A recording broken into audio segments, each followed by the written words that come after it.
ایک حکایت ہے کہ ایک شخص پہاڑ پہ چڑھ رہا تھا۔ جب رات ہو گئی تو سردی بھی بڑھنے لگی۔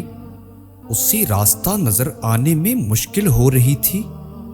اتنے میں اس کا پاؤں پھسلا اور وہ بل کھاتا ہوا نیچے گرنے لگا۔ نیچے آتے ہوئے اس کے ہاتھ میں ایک رسی آ گئی۔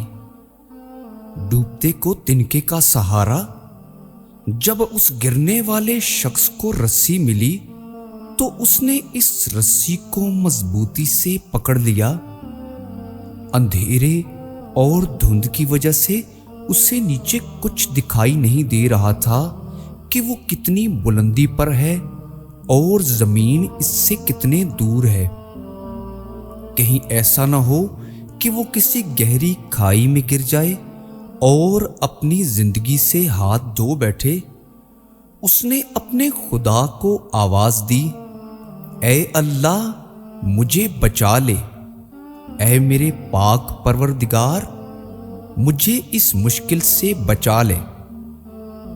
غیب سے آواز آئی کہ رسی کو چھوڑ دو، تم بچ جاؤ گے۔ اسے شک ہوا کہ یہ خدا کی آواز نہیں ہو سکتی، بھلا میرا اللہ مجھے کیوں نیچے گرائے گا؟ اس نے دوبارہ اللہ رب العزت کو آواز دی، اے میرے اللہ، اے میرے پاک پروردگار مجھے مرنے سے بچا لے، اے اللہ مجھے بچا لے۔ دوبارہ آواز آئی، رسی چھوڑ دو، تم بچ جاؤ گے۔ اب اسے یقین ہو گیا کہ یہ اللہ کی آواز نہیں ہے۔ اس نے رسی کو اور زیادہ مضبوطی سے تھام لیا۔ رسی کو تھامے ہوئے کافی دیر ہو گئی تھی اور وہ بہت تھک چکا تھا۔ اس نے اپنے آپ کو رسی سے باندھ لیا۔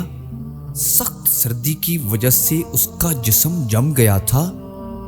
صبح جب لوگوں نے دیکھا تو ان کو یہ عجیب و غریب منظر نظر آیا کہ اس کی لاش رسی سے بندھی ہوئی تھی، اور حیرت کی بات یہ تھی کہ اس کی لاش میں اور نیچے زمین میں صرف 2 فٹ کا فاصلہ تھا۔ اگر وہ بات مان لیتا اور رسی کو چھوڑ دیتا تو وہ 2 فٹ سے آسانی سے بچ سکتا تھا اور اس کی جان نہیں جانی تھی۔ آپ کی زندگی میں جو بھی مسئلہ ہے، پریشانی ہے یا تکلیف ہے، اللہ رب العزت کی بھی مان کر دیکھیں، کبھی اس پر اپنا بھروسہ کر کے دیکھیں، کبھی اس پر اپنے معاملات چھوڑ کر دیکھیں۔ آگ کو بہشت بنا دینے والے رب کی قسم، آپ کی مشکل ہی آپ کے لیے کامیابی کی گھڑی ہوگی۔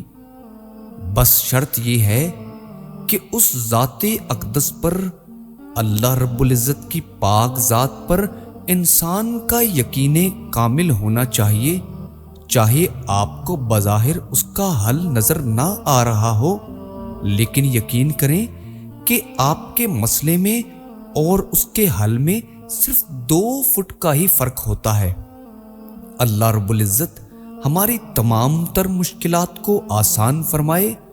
اللہ رب العزت ہمارے لیے آسانیوں کے دروازے کھولے، اور جتنے بھی مسلمان بھائی گھروں میں، ہسپتالوں میں بیمار ہیں، پریشان حال ہیں یا تنگ دست ہیں، اللہ رب العزت سب کے حال پر اپنا رحم فرمائے، اپنا کرم فرمائے۔ آمین یا رب العالمین۔